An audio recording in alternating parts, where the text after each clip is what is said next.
అందరము తలలు వంచి ప్రార్థన చేసుకుందాం.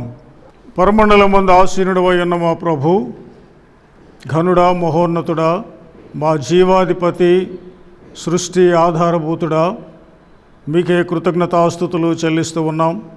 ఇంతవరకు తండ్రి గడిచిన వారమంతా మీ సన్నిధి మాతో ఉంచి నన్ను, మమ్ములను, మా కుటుంబమును, బిడ్డలను, మా సంఘము, సంఘ కుటుంబములు, వారి బిడ్డలందరినీ కూడా మీరు ఆశీర్వదించి దేవా, ఇంతవరకు మీ కృపాహస్తాలలో భద్రపరిచి కాచి కాపాడి శారీరకంగా, మానసికంగా, ఆత్మీయంగా, ఆర్థికంగా మీరు అనుగ్రహించిన ప్రతి విధమైన సహాయము, సహకారము, కాపుదల, భద్రతను బట్టి మీకే కృతజ్ఞతాస్తుతులు చెల్లిస్తూ ఉన్నాం.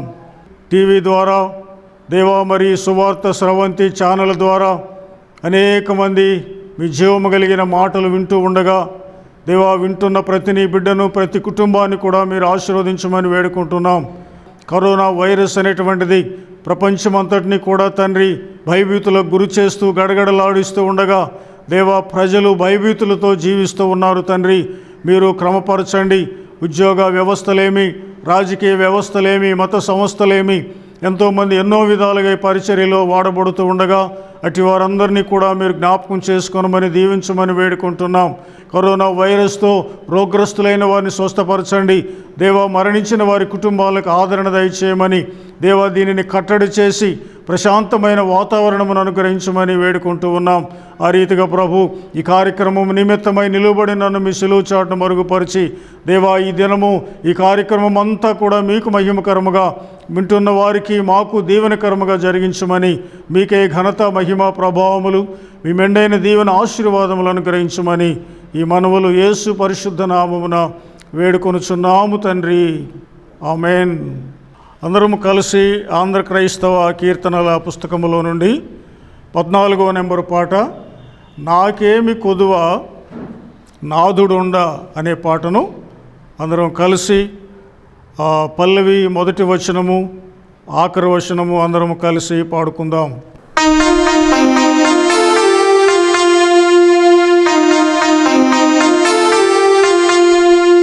నాకేమి కొదువా నాథుడుండ, ఇంకా నాకేమి కొదువా నాథుడుండ. శ్రీకరుండగు దేవుడే నా శ్రేష్ఠ పాలకుడు, నా ఏక రక్షకుడు, గనుక నాకేమి కొదువా నాథుడుండ. తనివిదిరన్ మేలను భావింప, నేను తనివిదిరన్ మేలను భావింప. నన్ను సదా మేల నడిపచ్చక నడిమి మృదువుగా బండు కొనజేయును, గనుక నాకేమి కొదువా నాథుడుండ. దురితంబులుండు ధరణి నాకు, నిజము దురితంబులుండు ధరణి నాకు. నిరవు కాదికనెప్పటికి నా పరమదేవుని మందిరమే నా ఇల్లు, గనుక నాకేమి కొదువా నాథుడుండ. ఇంకా నాకేమి కొదువా నాథుడుండ. శ్రీకరుండగు దేవుడే నా శ్రేష్ఠ పాలకుడు, నా ఏక రక్షకుడు, గనుక నాకేమి కొదువా నాథుడుండ. నేటి వాక్యము నిమిత్తమై ఏర్పాటు చేయబడిన బైబిలు భాగము 2వ రాజుల గ్రంథం 5వ అధ్యాయము 1వ వచనము నుండి 3వ వచనం వరకు చదువుకుందాం. ఈ ఆదివార ఆరాధన నిమిత్తమై ఏర్పాటు చేయబడిన బైబిల్ భాగము 2వ రాజుల గ్రంథము 5వ అధ్యాయం 1వ వచనం నుంచి 3వ వచనం వరకు చదువుకుందాం. సిరియా రాజు సైన్యాధిపతి అయిన నయమాను అనునొకడుండెను. అతని చేత యెహోవాయే సిరియా దేశమునకు జయము కలుగజేసి ఉండెను గనుక అతడు తన యజమానుని దృష్టికి గనుడై దయ పొందినవాడాయెను. అతడు మహాపరాక్రమశాలి అయి ఉండెను గాని అతడు కుష్ఠరోగి. సిరియనులు గుంపు గుంపులుగా బయలుదేరి ఇశ్రాయేలు దేశం మీదికి పోయిండిరి. వారచ్చటి నుండి ఒక చిన్నదాని చెరగొని తేగా అది నయమాను భార్యకు పరిచారము చేయుచుండెను. అది షోమ్రోనులోనున్న ప్రవక్త దగ్గర నా ఏలినవాడుండవలెనని నేనెంతో కోరుచున్నాను. అతడు నా ఏలినవానికి కలిగిన కుష్ఠరోగమును బాగుచేయునని తన యజమానురాలితో అనెను. దేవుడు తన పరిశుద్ధ వాక్యమును దీవించునుగాక. ప్రభునందు ప్రియమైన దేవుని బిడ్డలారా, ఈ సువార్త స్రవంతి ఛానల్ ద్వారా మరి టీవీలలో అనేక మంది దేవుని వాక్యాన్ని వింటూ ఉన్నారు. అనేక మంది వాక్యం విని దీవించబడుతూ ఉన్నారు. మరి అందును బట్టి దేవునికి కృతజ్ఞతాస్తుతులు చెల్లిస్తూ ఉన్నాం. ఈరోజు ధ్యానం చేయడానికి ఏర్పాటు చేయబడిన వాక్యాంశము పొరపాటు అనేటువంటి అంశం మీద ఈరోజు దేవుని వాక్యాన్ని ధ్యానం చేయనై ఉంటూ ఉన్నాం. మానవ జీవితంలో పొరపాటు అనేటువంటిది సహజంగా జరుగుతూ ఉండేటువంటిది. అయితే పొరపాటు అనేటువంటిది జరుగుతూ ఉంటుంది. పొరపాటు వలన అనేకమైన తప్పిదాలు జరుగుతూ ఉంటాయి, చేస్తూ ఉంటాం. కానీ పొరపాటు చేయడము సహజమైనప్పుడు ఆ పొరపాటును సరిదిద్దుకోవడంలో చాలా గొప్పతనం ఉంది. ఆ సరిదిద్దుకోవడం అనేటువంటి దానిని ఎవరైతే కలిగి ఉంటారో వారి జీవితాలలో పొందేటువంటి మేలులు కూడా అంత గొప్పవిగానే మనం చూడగలుగుతూ ఉంటాం. కనుక ఈరోజు మనము ధ్యానం చేస్తున్నటువంటి అంశం పొరపాటు అనేటువంటి అంశం మీద చదవబడినటువంటి వాక్య భాగంలో మనము 3 వ్యక్తులు ఇక్కడ ప్రాముఖ్యంగా మనకు కనిపిస్తారు. ఆ 3 ఒకరు ఎలీషా, రెండవది నయమాను, మూడవది ఇజ్రాయేలు దేశము నుండి చెరపట్టబడి తేబడినటువంటి ఒక బాలిక. ఈ 3 ద్వారా మనం నేర్చుకోవలసింది, ఆచరించవలసింది, ఒకవేళ విడిచిపెట్టవలసి వస్తే విడిచిపెట్టవలసినటువంటిది వారి 3 ద్వారా మనము జ్ఞాపకం చేసుకునేటువంటి సందేశం లేకపోతే సత్యం, దానిని మనం జ్ఞాపకం చేసుకోబోతూ ఉన్నాం. ప్రియమైన దేవుని బిడ్డలారా, అక్కడ రాసినటువంటి మాట, అతడు మహాపరాక్రమశాలి అయి ఉండెను కానీ అతడు కుష్ఠరోగి. కానీ అనేటువంటి ఆ మాటలో మనము చాలా జాగ్రత్తగా గమనించినట్లయితే ప్రియమైన దేవుని బిడ్డలారా, కానీ అనేటువంటి మాట వాడుతూ ఉన్నామనంటే దానికి ముందు కానీ లేకపోతే దానికి వెనక కానీ ఉన్నటువంటి ఆ సత్యాన్ని లేకపోతే ఉన్నటువంటి పరిస్థితిని మనం జ్ఞాపకం చేసుకోవాలి. కానీ అన్నామనంటే దాని వెనకేదో ఒక ప్రమాదకరమైన లేకపోతే ఒక పాపముతో కూడినటువంటి లేకపోతే ఒక బలహీనమైనటువంటి పరిస్థితి ఏదో ఉన్నదనేటువంటి విషయాన్ని మనం చూస్తాం. అతను చాలా మంచోడండి, చాలా సహాయం చేస్తాడండి, కానీ అతను గర్విష్టి, అహంకారి. ఇలా మనము కానీ అనేటువంటి దాని వెనక ఉన్నటువంటి ఆ ప్రమాదకరమైన లేకపోతే ఆ గూని లాంటి ఒక భయంకరమైనటువంటి పరిస్థితి ఏదో ఉన్నది అనేటువంటి సత్యాన్ని ఈ కాని అనేటువంటి మాటను మనం గమనించగలం. కాబట్టి నయమాను మహాపరాక్రమశాలి కానీ కుష్ఠరోగి. కానీ అనేటువంటిది మానవుని యొక్క జీవితానికి ఏదో ఒక అడ్డును లేకపోతే ఒక పాపభూయిష్టమైనటువంటి స్థితిని తెలియచేస్తూ ఉంది. అదే మన జీవితాలలో కూడా మనం జ్ఞాపకం చేసుకోవాల్సినటువంటిది. మనం అన్ని విషయాలలో బాగానే ఉండొచ్చు, అన్ని విషయాలలో మరి దేవునికి ఇష్టంగా కూడా మనం బ్రతకవచ్చు. కానీ సమాజంలో మనుషులతో మన జీవితాలను మనం సరైనటువంటి రీతిలో నడిపించుకోలేనటువంటి పరిస్థితులను మనం చూస్తూ ఉంటాం. మన జీవితాలలో ఎన్నో ఒకవేళ మంచి అనుభవాలు కలిగి ఉన్నప్పటికీ మనం అనేకమైనటువంటి పొరపాట్లు చేస్తూ ఉంటాం. అవి ఆధ్యాత్మికంగా కావచ్చు, లేకపోతే లోక సంబంధంగా కావచ్చు, లేకపోతే దైవ సంబంధంగా కావచ్చు, లేకపోతే సంఘపరంగా కావచ్చు, లేకపోతే కుటుంబ వ్యవస్థలో కావచ్చు, ఏదైనా కావచ్చు. మన జీవితాలలో పొరపాటు అనేటువంటిది ఆశీర్వాదాలకు ఎంత వెనకకు నెడుతుందో అనేటువంటి విషయాన్ని మనం జ్ఞాపకం చేసుకోవాలి. చాలాసార్లు మనం పొరపాటు అనేటువంటి దానిలో మనం ఎలా ఉంటామంటే, పొరపాటు మనం చేసినప్పుడు, మన పొరపాటును ఇతరులు ప్రశ్నించినప్పుడు మనం లాయర్ల స్థాయిలో మనం వాదిస్తాం. కానీ ఇతరుల పొరపాటు విషయంలో మాట్లాడవలసి వస్తే మనం జడ్జిలాగా తీర్పిచ్చేసేస్తాం.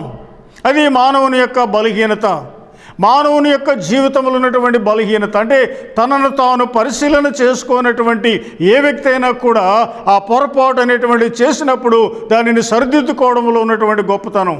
కాబట్టి నయమాను జీవితంలో జరిగినటువంటి ఆ సంఘటనలు మనం జ్ఞాపకం చేసుకున్నప్పుడు, నయమాను జీవితంలో చేసినటువంటి ఆ పొరపాట్లు 3 విషయాలు మనం క్లుప్తంగా ధ్యానం చేసినప్పుడు, అక్కడ రాయబడినటువంటి ఆ లేఖనాలు మనం గమనించినప్పుడు, వారచ్చట నుండి ఒక చిన్నదానిని చెరగొని తేగా అది నయమాను భార్యకు పరిచారం చేయుచుండెను. 2వ వచనములో ఒక చిన్నదాన్ని, ఒక బాలికను తీసుకొచ్చారు ఇజ్రాయెల్ దేశము నుండి.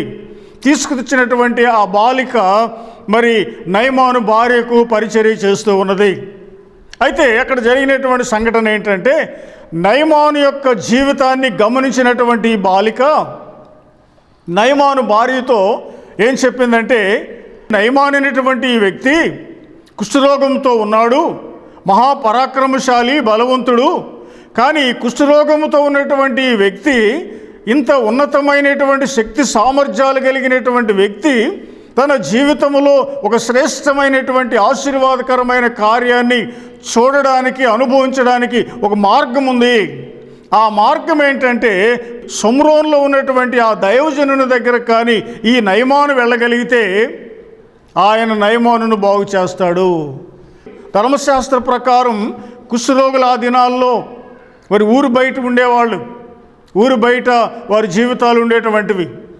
కుష్ఠరోగి అయినటువంటి నయమాను జీవితంలో క్రీస్తుకు పూర్వము 894 ప్రాంతములో జరిగినటువంటి ఆ కార్యము, ఆనాడు కుష్ఠరోగిగా ఉన్నటువంటి నయమాను జీవితంలో జరిగిన స్వస్థత కార్యము తిరిగి కృపాయుగములో యేసుక్రీస్తు ప్రభువారి కాలములో యేసుక్రీస్తు ప్రభువారితో సహవాసం చేసేటువంటి ఒక ఉన్నతమైనటువంటి స్థాయి లేక ఉన్నతమైనటువంటి స్థితి మరి ఆ కాలంలో జరిగినటువంటిది.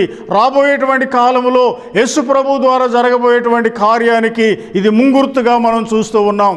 నయమాను జీవితంలో జరిగినటువంటి ఆ సంఘటనలు మనం జ్ఞాపకం చేసుకున్నట్లయితే, తను చేసినటువంటి పొరపాట్లు ఈనాడు అనేక మంది జీవితాలలో ఆత్మీయంగా చేసేటువంటి పొరపాట్లు, మన జీవితంలో ఎన్నో మంచి లక్షణాలు కలిగి ఉన్నప్పటికీ ఒక పొరపాటు మన జీవితాన్ని పాడు చేస్తుంది. కాబట్టి నయమానుకు ఆ బాలిక ఏం చెప్పిందంటే, అక్కడ రాసినటువంటి మాట 3వ వచనములో, అది షోమ్రోనులోనున్న ప్రవక్త దగ్గర నా ఏలినవాడు ఉండవలని నేను ఎంతో కోరుచున్నాను, అతడు నా ఏలిన వానికి కలిగిన కుష్ఠరోగమును బాగు చేయనని తన యజమానురాలతో నేను.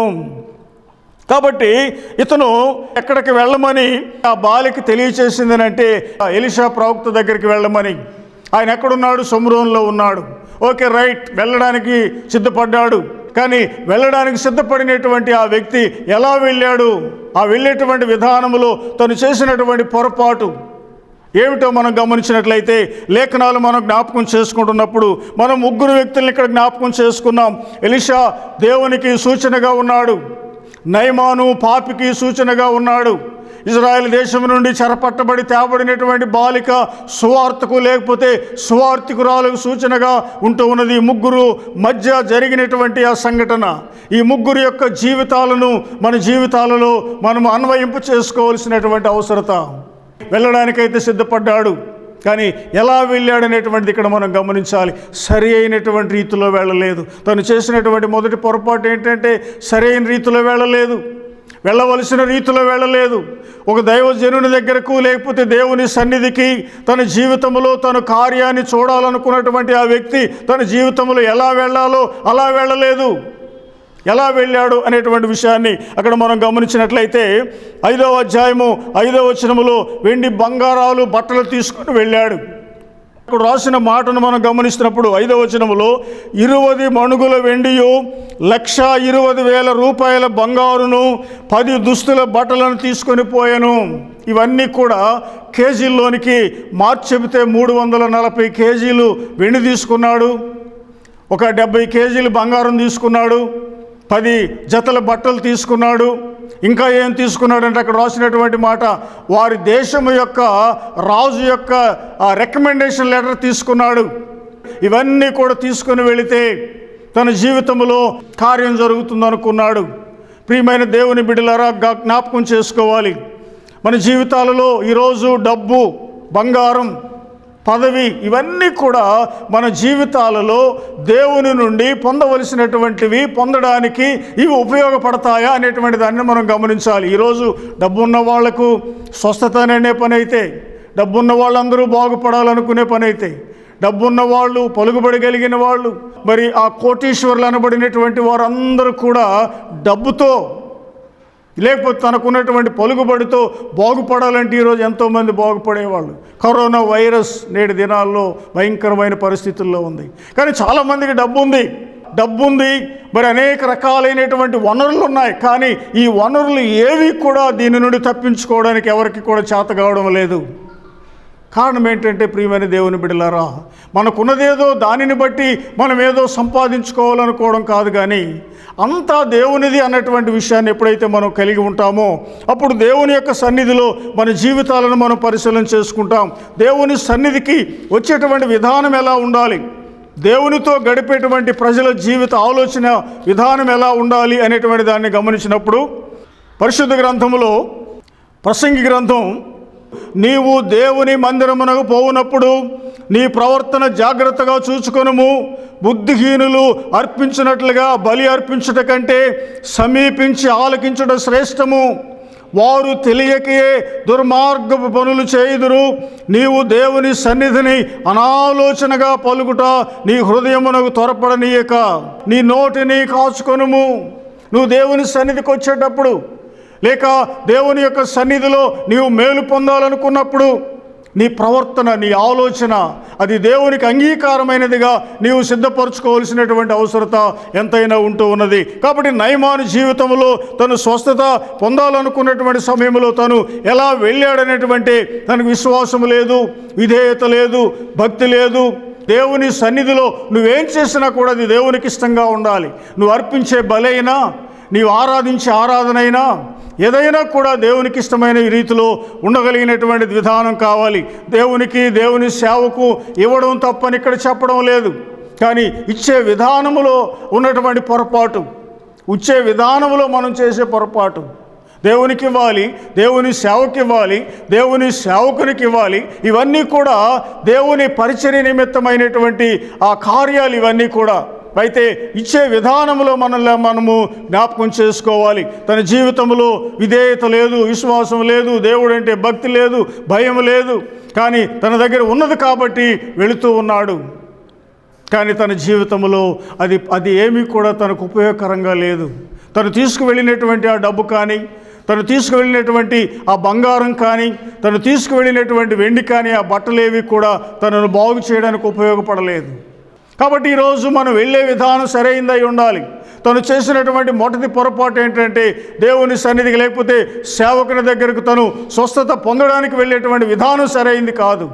కాబట్టి మన జీవితాల్లో కూడా మనం చేసేటువంటి ఆ మొదటి పొరపాటు వెళ్ళే విధానం సరైనదై ఉండాలి. అది సరైనటువంటి విధానం కాకపోతే నీ దగ్గర ఉన్నది ఏది కూడా నిన్ను బాగు చేయలేదు. కాబట్టి అది తనను బాగు చేయలేదు. రెండవ పొరపాటు ఏంటంటే ఆ చదవబడినటువంటి వాక్య భాగములో తను సరైనటువంటి వ్యక్తి దగ్గరికి వెళ్ళలేదు. ఈ బాలిక ఎక్కడికి వెళ్ళమని చెప్పింది? షోమ్రోనులో గొప్ప ప్రవక్త ఉన్నాడు, దైవజనుడు ఉన్నాడు, ఆయన దేవుని సేవకుడు, దేవుని యొక్క చిత్తానుసారంగా తను ఏం చెబితే అది జరుగుతుంది. తను ఎలీషా దగ్గరకు వెళ్ళినట్లయితే నయమాను బాగుపడతాడని చెప్పింది. కానీ ఇవన్నీ తీసుకొని ఇతను ఎక్కడికి వెళ్ళాడంటే మరి ఆ ఇజ్రాయేలు రాజు దగ్గరికి వెళ్ళాడు. కానీ వెళ్ళవలసినటువంటి వ్యక్తి దగ్గరికి వెళ్ళలేదు. చాలామందికి ఈరోజు సరైనటువంటి వ్యక్తి ఎవరో తెలియదు, నిజమైనటువంటి దేవుడు ఎవరో తెలియదు, శక్తి కలిగిన దేవుడు ఎవరో తెలియదు, రక్షకుడు ఎవరో తెలియదు. అందరి నిమిత్తమై సిలువలో బలియాగముగా గావించబడి వెల చెల్లించినటువంటి దేవుని ఈరోజు అనేకులు ఎరగనటువంటి స్థితిలో ఉన్నారు.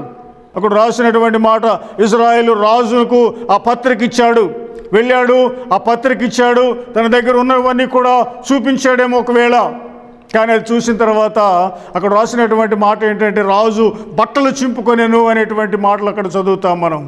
చూసిన తర్వాత రాజుకు భయం వేసింది. రాజు ఏం ఆలోచిస్తున్నాడనంటే, ఆ రాజు, సిరియా రాజు తిరిగి ఈ రూపంగా మాతో యుద్ధం చేయడానికి, లేకపోతే జగడం పెట్టుకోవడానికి ఇలా ఏర్పాటు చేశాడమన్నటువంటి రీతిలో తను భయపడిపోయినటువంటి వాడుగా చూస్తూ ఉన్నాం. బట్టలు చింపుకునేటువంటి రీతిలో చూస్తూ ఉన్నాం. ఈరోజు ప్రియమైన దేవుని బిడ్డలారా, మనం వెళ్ళేటువంటి విధానం, మనం వెళ్ళేటువంటి వ్యక్తి ఎవరై ఉండాలి, ఏమై ఉండాలి, వాళ్ళు ఎలాంటి వాళ్ళై ఉండాలి అనేటువంటి పరిస్థితిని మనం జ్ఞాపకం చేసుకోవాలి. సొమ్రోన్లో ఉన్నటువంటి ఎలీషా ప్రవక్త దగ్గరికి వెళ్ళవలసినటువంటి వాడు రాజు దగ్గరికి వెళ్ళాడు. సరైనటువంటి వ్యక్తి దగ్గరికి వెళ్ళకపోతే వారేమీ పొందలేరనేటువంటి విషయాన్ని మనం జ్ఞాపకం చేసుకుంటున్నాం. తను కూడా వెళ్ళాడు, కానీ అక్కడ ప్రయోజనమేమీ లేదు. సరే, రాజు దగ్గరికి వెళ్ళాడు, రాజు బట్టలు చింపుకున్నాడు. నేనేం దేవుణ్ణా నిన్ను బాగు చేయడానికి కానీ, చనిపోయిన వారిని లేపడానికి కానీ, మరి ఇలాంటి కార్యాలు చేయడానికి నేనేం దేవుణ్ణి కాదు కదా, అలాంటి సామాన్యమైనటువంటి నా దగ్గరికి ఎందుకు నీవు వచ్చావు, నువ్వు వెళ్ళవలసినటువంటి ఆ వ్యక్తి వేరే కదా అన్నటువంటి రీతిలో తన మాటలను మనం చూస్తూ ఉన్నాం. అయితే మూడోసారి పొరపాటు ఏంటంటే, ప్రవక్త దగ్గరికి వెళ్ళడానికి ఇష్టపడ్డాడు, కానీ వెళ్ళే రీతిలో వెళ్ళలేదు. ఎలా వెళ్ళాడంటే, సొంత ఆలోచనలతో, తలంపులతో వెళ్ళాడు. చాలాసార్లు మనం దేవుని సన్నిధికి వచ్చేటప్పుడు దేవుని చిత్త ప్రకారం మనం నడవాలనేటువంటి విధానం కాదు, కానీ మన ఇష్ట ప్రకారం, మన ఆలోచనల ప్రకారం, మన తలంపుల ప్రకారం దేవుడు మనకు చేయాలనేటువంటి రీతిలో మనం ఉంటూ ఉంటాం.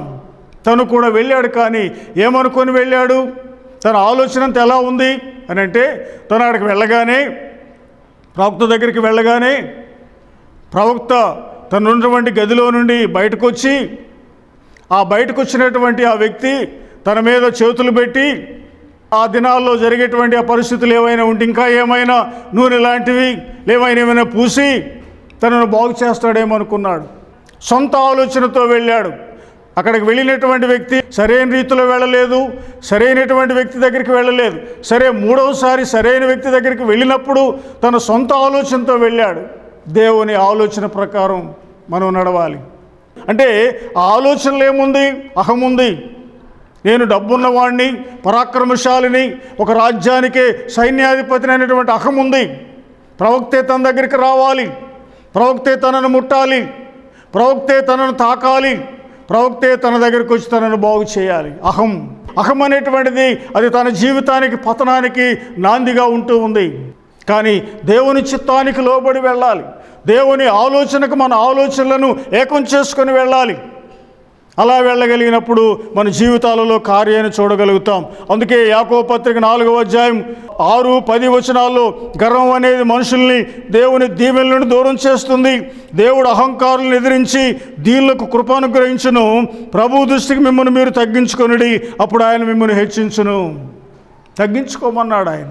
కానీ నయమాను వెళ్ళడం అయితే వెళ్ళాడు, కానీ తనలో తగ్గింపు లేదు, అహముంది. ప్రియమైన దేవుని బిడ్డలారా, జ్ఞాపకం చేసుకుందాం. సరే, వెళ్ళాడు. ఎలీషా ప్రవక్త ఏం చెప్పాడు?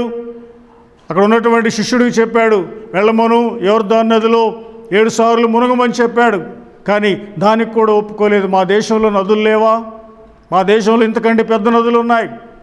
ప్రియమైన దేవుని బిడ్డలారా, జ్ఞాపకం చేసుకోవాలి. అక్కడ మునిగినప్పుడు నీళ్లకు ప్రభావం లేదు, కానీ ఎప్పుడు తన జీవితంలో కార్యాన్ని చూడగలిగాడంటే, తర్వాత తనతో ఉన్నటువంటి ఒక సేవకుడు చెబుతాడు, అయ్యా నువ్వు ఇంకేదైనా గొప్ప కార్యం చేయమని చేస్తావు కదా, మరి అలాంటప్పుడు సేవకుడు, ప్రవక్త నిన్ను కేవలం నీళ్లలో మాత్రమే మునగమంటున్నాడు కదా అన్నప్పుడు వెళ్ళి మునిగాడు. తనను తాను తగ్గించుకున్నాడు, తనను దేవుని మాటకు లోబరుచుకున్నాడు. ఎప్పుడైతే లోబరుచుకున్నాడో, ఎప్పుడైతే తనను తాను తగ్గించుకున్నాడో, యోర్దాను నదిలో మునిగాడు. అక్కడ రాసినటువంటి మాటలు, చిన్న పిల్లవాని శరీరం వలె తన శరీరం మారిపోయింది అన్నటువంటి రీతిలో మనం చూస్తాం. అక్కడ ప్రియ దేవుని బిడ్డలారా, జ్ఞాపకం చేసుకుందాం. దేవుని సన్నిధిలో దేవునికి ఎప్పుడైతే తన జీవితంలో విధేయుడయ్యాడో, విశ్వాసం చూపించాడో, తను ఇంతవరకు అహంకారంతో ఉన్నానన్నటువంటి ఆ రీతిలో పశ్చాత్తాపడ్డాడో, తను చేసినటువంటి పొరపాటును ఎప్పుడైతే తెలుసుకున్నాడో, తనను తాను ఎప్పుడైతే తగ్గించుకున్నాడో, ఎప్పుడైతే ఆ బాలిక చెప్పినటువంటి దేవుని మీద ఎప్పుడైతే తను విశ్వాసం ఉంచాడో, విధేయత చూపించాడో, అహాన్ని తగ్గించుకున్నాడో, తన జీవితంలో గొప్ప కార్యాన్ని చూడగలిగాడు. కనుక ప్రియమైన దేవుని బిడ్డలారా, దేవుని బిడ్డల జీవితాలలో దేవుని కార్యాలు చేయడానికి దేవుడు ఇష్టపడతాడు. 15వ వచనములో, అప్పుడు అతడు, ఇశ్రాయేలులోనున్న దేవుడు తప్ప లోకమంతటి యందును మరి ఒక దేవుడు లేడని నేను ఎరుగుదును అంటాడు. ఒక గొప్ప సాక్ష్యం ఇవ్వగలిగాడు.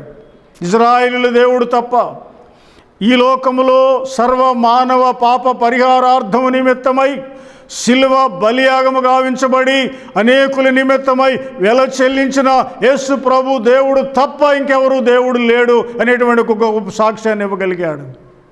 మన జీవితాల్లో మనం అటు సాక్ష్యాన్ని, అటు మేలులనటి కార్యాలను మనం చూడడానికి దేవుని బిడ్డలుగా మనలను మనం సిద్ధపరచుకోవాలి. సరైన రీతిలో దేవుని సన్నిధికి రావాలి. సరైనటువంటి వ్యక్తి, నీ కొరకు ప్రాణం పెట్టి తిరిగి లేచినటువంటి ప్రభు దగ్గరకు నీ వచ్చే విధానం సరైనదై ఉండాలి. నీ సొంత ఆలోచన ప్రకారం కాదు, కానీ దేవుని చిత్తానికి లోబడి నీవు ఎప్పుడైతే రాగలుగుతావు గొప్ప కార్యాలు చూస్తావు. తనను తాను తగ్గించుకున్నాడు, తన ఆహారాన్ని విడిచిపెట్టాడు, విశ్వాసం ఉంచాడు, ప్రవక్త చెప్పినట్టుగా నదిలో మునిగాడు, తను బాగుపడ్డాడు, జీవితం మారిపోయింది. ఈరోజు కుష్ఠరోగి కాదు అతను. ఎంత పరాక్రమ కలిగినటువంటి వాడో, మరి అంత ఉన్నతమైనటువంటి జీవితాన్ని కూడా తను పొందగలిగాడు. పొరపాటు చేసి ఉండొచ్చు నువ్వు, కానీ దాన్ని సరిదిద్దుకోవడం వలన గొప్ప కార్యాన్ని చూస్తావు. అటు గొప్ప కార్యాన్ని దేవుడు నీ జీవితాల్లో కూడా జరిగించడానికి దేవుడు నీకు సహాయం చేయాలి. మేలులు పొందాలి అని అంటే నీవు సరైనటువంటి రీతిలో దేవుని సన్నిధికి రావాలి. నీ విశ్వాసం సరైనదైనప్పుడు దేవుడు నీ జీవితంలో కార్యం చేస్తాడు. అట్టి కార్యము నీవు కూడా పొందాలనుకుంటే ప్రభు దగ్గరికి రావాలి. ఆయన దగ్గరకు వచ్చినటువంటి వారు ఎవరిని కూడా ఆయన త్రోసివేసే దేవుడు కాదని లేఖనాలు మనకు జ్ఞాపకం చేస్తూ ఉన్నాయి. హెబ్రీలకు రాసిన పత్రిక 10వ అధ్యాయం 22వ వచనములో, విశ్వాస విషయములో సంపూర్ణ నిశ్చయత కలిగి యథార్థమైన హృదయముతో మనము దేవుని సన్నిధానమునకు చేరుదము. దేవుడి మాటలు దీవించునుగాక. ఆమేన్. ప్రార్థన చేసుకుందాం. ప్రేమ నమ్మకము కలిగిన దేవా, మీకు స్తుతులు కృతజ్ఞతలు చెల్లిస్తూ ఉన్నాం.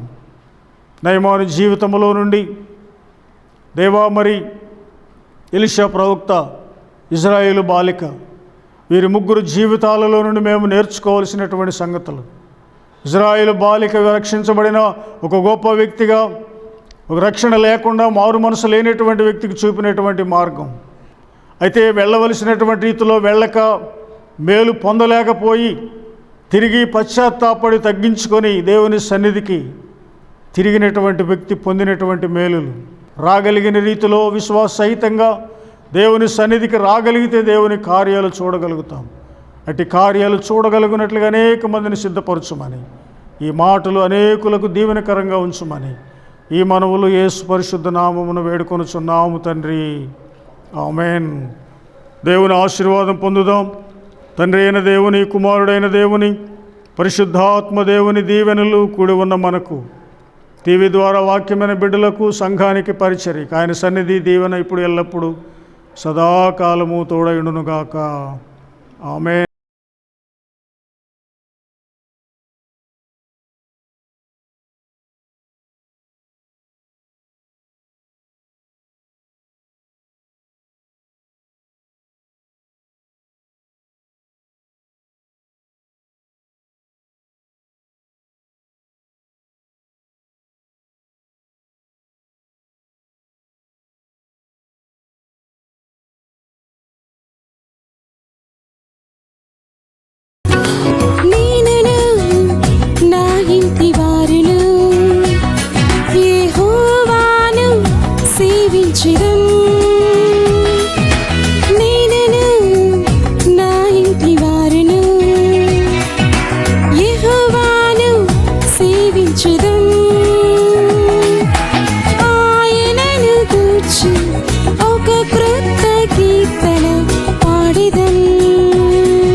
ఒక క్రొత్త కీర్తన పాడెదం.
పరిశుద్ధుడు